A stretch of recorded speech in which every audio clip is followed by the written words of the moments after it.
Hello, so in this video I'm going to look at the pattern that's observed in ionisation energy within or between different groups. So for selected elements, if you were to look at the pattern in their first, second, third, fourth ionisation energies, you would notice a pattern depending on what group of the periodic table they're in.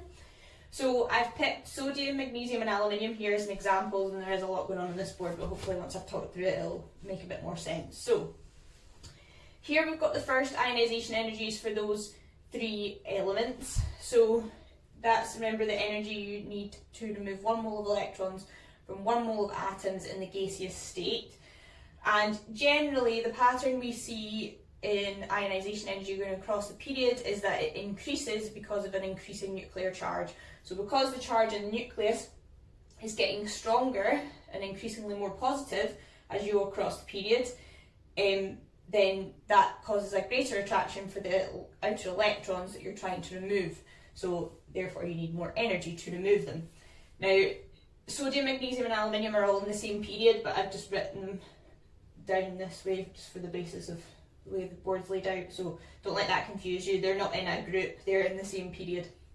So we do notice that general trend, however, aluminium is an outlier, and you would learn why that is in advanced higher chemistry if you plan on taking that later on. But generally the pattern we see across the period in ionisation energy is that it increases because of an increasing nuclear charge.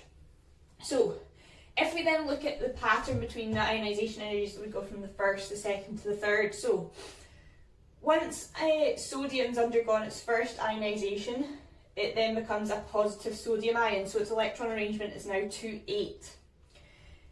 You will then notice that when you then go to do the second ionisation energy, so then when you're going to remove the second mole of electrons, the amount of energy you need takes a massive jump. Okay, it goes from being almost 500 to being close to 5,000 kilojoules per mole. So that's a really big jump, and the reason for that is because, well, there's two reasons really. So firstly, when you go to remove the second mole of electrons, you're then trying to remove electrons from a full and stable outer shell. So as a singly positive ion, sodium is stable, it's got a full outer shell of 8. So if you're going to remove an electron from that, you're going to make it unstable, which is not very favourable, so you're going to need a lot of energy to do it. But not only that, originally you removed an electron that was away out here from the nucleus. Now you're trying to remove an electron that's closer to the nucleus because it's in a shell that is closer to the nuclear charge. So there's going to be that outer electron you're going to try and remove now is actually more attracted to the nucleus. So then you need even more energy for that reason. So the main reason the two reasons it takes a big jump is because, one, you're trying to remove an electron from a full and stable electron shell, and number two, you are now removing an electron that's closer to the nucleus, so it's more tightly held. Okay.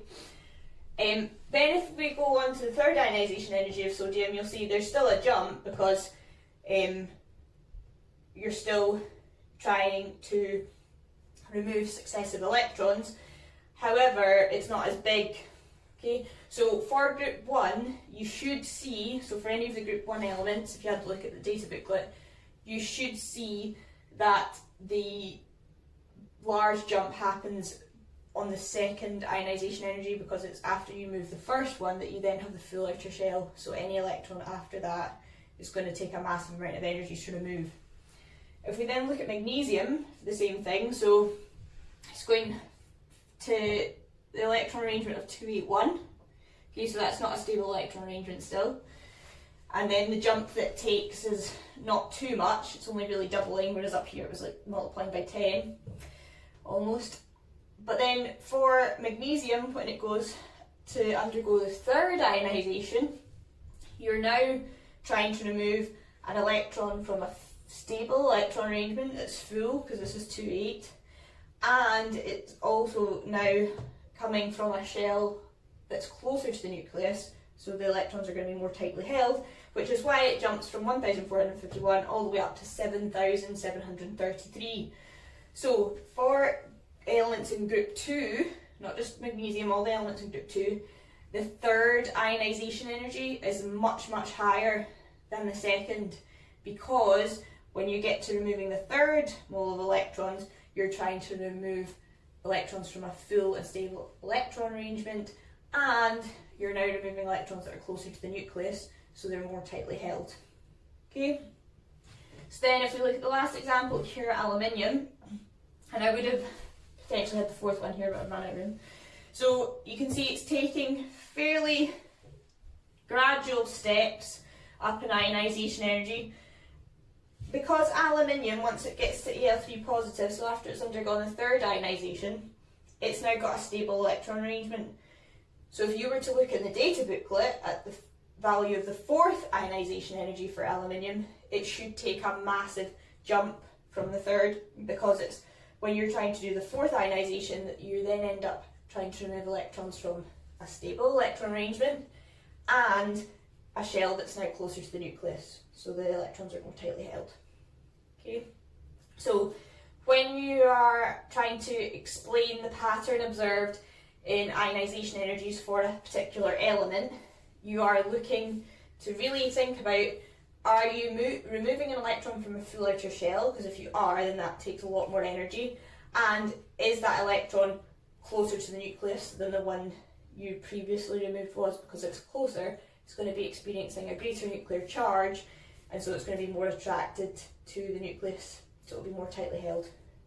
Okay, so I'll put up some written notes for this that you'll get at the slide at the end of the video, so you can note it down on how to word the answers. But in general, for group 1, you'll see a large spike once you get to the second ionisation energy. For group 2, you'll see a large jump when you get to the third ionisation energy.